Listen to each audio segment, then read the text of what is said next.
दोस्तों सामने में कुर्सी पर फूल मालाओं से लदे हुए जो शख्स बैठे हुए हैं, इनका नाम है उमाकांत यादव जी और ये सब इंस्पेक्टर पद से रिटायर्ड हुए हैं। और इनका जो रिटायरमेंट था, कहीं ना कहीं बहुत कम ऐसा मौका देखा जाता है कि किसी पुलिस अधिकारी को इस तरह से मान सम्मान दे करके, घोड़े पे बैठा करके, फूल मालाओं से लाद करके, और ऐसा कि महिलाएं स्वागत में गीत गा रही हैं भावुक होकर के, लोग गिफ्ट दे रहे हैं और आम जनता चारों तरफ से घेरे हुए है। बहुत कम अधिकारी को, थाना लेवल के अधिकारी को ये सौभाग्य मिल पाता है। उमाकांत यादव जी को ये सौभाग्य मिला है। इसे प्रतीत होता है कि इनका जो पूरा कार्यकाल रहा पुलिस अधिकारी के रूप में अलग अलग पदों पर, इसमें ये जनता से काफ़ी जुड़े हुए रहे और इसी का नतीजा था कि जब ये सेवा निवृत्त हुए, अपने पद से हटने लगे, तो जनता काफ़ी भावुक हो गई और काफ़ी भावपूर्ण इनको जो है विदाई समारोह इनका किया गया।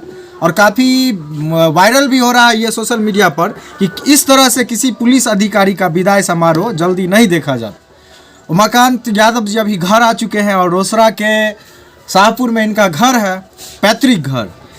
और कहीं ना कहीं यहाँ जब से गांव आए हैं, गांव के लोग भी इनसे मिलने के लिए आ रहे हैं, क्योंकि एक अधिकारी के रूप में जितना ये अपने क्षेत्र के लोगों की मदद में जुटे रहते थे, वैसे ही सामाजिक जीवन में भी ये गांव के लोगों से उसी तरह से जुड़े हुए हैं। और इसी का नतीजा है कि अब अधिकारी नहीं हैं, लेकिन एक सामाजिक व्यक्ति होने के नाते समाज में इनका अहम योगदान है। और निश्चित रूप से इनसे पूछेंगे कि इतने लंबे साल इनका कैरियर रहा, विभिन्न पदों पर रहे, बहुत सारे जगहों पर रहे, पुलिस अधिकारी के रूप में इनका क्या अनुभव रहा? उमाकांत जी। पुलिस अधिकारी के रूप में जब से हम तैनात हुए, उस दिन से जनता के दुख सुख को हमने अपने ड्यूटी के दरमियान सुना, उनके दुख दर्द में हमने साथ दिया और जब जहाँ ज़रूरत पड़ा गरीबों को मदद करने के लिए हम उसको सहयोग किए। अपने बड़े पदाधिकारी के आदेश का हमने पालन किया है और जहाँ तक किसी को, दोषी को हमने कोशिश नहीं किया कि इसको पैसा के बल पर हो चाहे पैरवी के बल पर हो, उससे बचा दिया जाए। उमाकांत यादव जी, जब आपका नज़दीक आया रिटायरमेंट, आपको उम्मीद थी कि इस तरह से इतने धूमधाम से आपको विदाई समारोह दिया जाए? जी नहीं, ये उम्मीद नहीं थी। अच्छा। और जब हमने काम किया उस थाना के अंतर्गत, लोगों को, राजनीति के लोग हों, जनप्रतिनिधि लोग हों और गरीबों की, खास करके गरीब जो थाना पर जाते थे, जो गरीब थाना पर जाने से हिचकते हैं कि वहाँ पर जाएंगे गाली देगा, वैसा काम नहीं करते। कोई भी आते थे, वह गरीब महिला हो, टूटे फूटे अवस्था, मैं उसको सम्मान के साथ कुर्सी पर बैठा करके, और जब आप उसको बैठाइएगा और उससे पूछना शुरू की, तो मान सम्मान आपको खुद अपने को बताएगा कि हम किस परिस्थिति में हैं, हमको कैसा मदद चाहिए। तो जैसा मदद चाहता था वैसा हम करते थे। तो अब तो आप पुलिस अधिकारी नहीं रहे, लोगों की मदद करने की हैबिट तो आपकी बनी हुई है। तो कैसे उस चीज को जारी रख पाइएगा कि आप सेपरेट हो जाइएगा? जहाँ तक कानूनी रूप से अपने कलम से नहीं मदद कर पाएंगे, लेकिन अगर दूसरे किसी की मदद हो तो उस बात तक हम अपने स्तर से उनको पहुंचा देंगे कि यह गरीब है, इनकी बात को सुना जाए, सच्चाई ये है, उनसे अवगत कराएंगे। आपका जो गांव है शाहपुर जी, बहुत सारे मामले में अभी भी पिछड़ा हुआ। एक शिक्षित व्यक्ति होने के नाते और इतने बड़े पद से आप आए हैं, इतने लंबे अनुभव के बाद, तो सामाजिक जीवन में कुछ योगदान रहेगा आपका कि कुछ बदलाव हो? सब दिन योगदान रहा। अच्छा। हमारे गांव में किसी प्रकार का सामाजिक काम हुआ, जैसे अष्टजाम हुआ, नवा हुआ और मेला हुआ, उसमें अगर हमको आमंत्रित करते थे तो मैं किसी तरह आकर के लोगों से उस काम में हाथ बटा कर के जाते थे। यहाँ तक चंदा वसूलने का वक्त हो, ये कलश यात्रा हो, किसी की निजी शादी ब्याह में भी अगर हमको बुलाता था तो मैं एक दिन की भी छुट्टी लेकर के आकर के सहयोग देकर के चला जाता। उमाकांत यादव जी, बहुत सारे अधिकारी को देखते हैं, जनरली सभी अधिकारी को, कि सर्विस पीरियड में ही बड़े बड़े आलीशान घर बना लेते हैं, प्रॉपर्टी खरीद लेते हैं अपने परिवार के नाम पर, अपने नाम पर।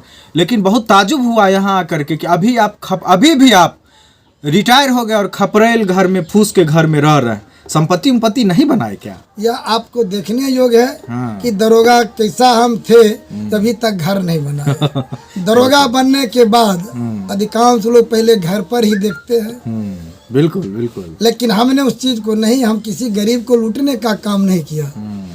किसी महिला को झुमका, बाजू, नकमुन्नी, कनपन ये सब नहीं बेचवाए। जो सच था वही किए, दोषी बचे नहीं, निर्दोष फंसे नहीं। इस परिस्थिति में हम क्या कमा सकते हैं? जो पीड़ित है वह क्या पैसा दे? अंतिम सवाल है कि एक सीनियर, आप जिस पद पर रहे लेकिन एक लंबा अनुभव आपका रहा, सारा चीज़ समझे आप, बहुत सारे केस को आप हैंडल किए, बहुत सारे केस में आप उद्भेदन किए, और अभी जो नए नए युवक दरोगा में बहाल होकर के आ रहे हैं वो सामाजिक परिस्थिति को उतनी अच्छी तरह से नहीं परख पाते। परखेंगे। उनको आप क्या मैसेज देना चाहेंगे? उनको अभी परखने में समय लगेगा, क्योंकि नया है, उसके लिए अनुभव चाहिए, शिक्षा चाहिए, ट्रेनिंग चाहिए कि कांड कैसे उद्भेदन होगा। पहले तो दूसरे ढंग से होता था, अब तो टेक्निकल युग हो गया है, इसलिए टेक्निकल से लोग अपना अनुसंधान करते हैं। अच्छा, कहा जाता है कि सिस्टम करप्ट है। एगो बात आम तौर पे लोग बोलते हैं गांव घर में, तो क्या एक अधिकारी व्यक्तिगत ईमानदारी से अपना काम कर सकता है? करते हैं। अच्छा, ईमानदारी से काम ऊपर नहीं मांगा जाता है? यहाँ तक आप कभी ऐसा देखने को नहीं मौका मिला होगा कि कोई पुलिस पदाधिकारी किसी के दरवाजे पर यह कहने नहीं जाता है आप एक केस कीजिए, हम भूखे मर रहे हैं। और किसी का बाल बच्चा करप्ट हो जाए, चोरी डकैती फंस जाए, वह भी पुलिस को कहने के लिए नहीं जाता है। क्या कहते कि हमारा बेटा गड़बड़ होगा, सुधार दीजिए, ऐसा भी कोई कहने वाला नहीं है। लेकिन जब आग लगे तो पुलिस, डूब के मरे तो पुलिस, एक्सीडेंट करे तो पुलिस, मार हो तो पुलिस, बच्ची भाग गई तो पुलिस, सारे जरूरत पुलिस की है।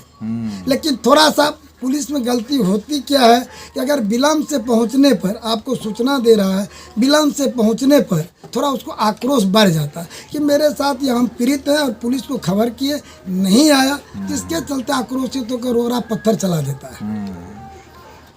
तो उस चीज़ को हमने महसूस किया, किसी पीड़ित के द्वारा मोबाइल पर हो या पैदल थाना पर आकर के रात बिरात, उस समय हम अपने जैसे हो अपने दल बल के साथ अपने वरीय पदाधिकारी को सूचना दे करके वहाँ के लिए हम प्रस्थान कर जाते थे, जो कल उसका उपमा हमको मिला। बिल्कुल बिल्कुल बिल्कुल बिल्कुल। निश्चित रूप से इनका जो कार्यकाल रहा, निश्चित रूप से जनता से काफ़ी जुड़े हुए रहे और हमेशा मदद करने की कोशिश की अपने पद पर, अपने कलम से। उम्मीद करते हैं कि इनके बाकी का जीवन जो है वो जनता के लिए समर्पित रहे, सामाजिक क्षेत्र में उतना ही योगदान हो जितना एक अधिकारी के रूप में इन्होंने दिया है। बहुत बहुत धन्यवाद।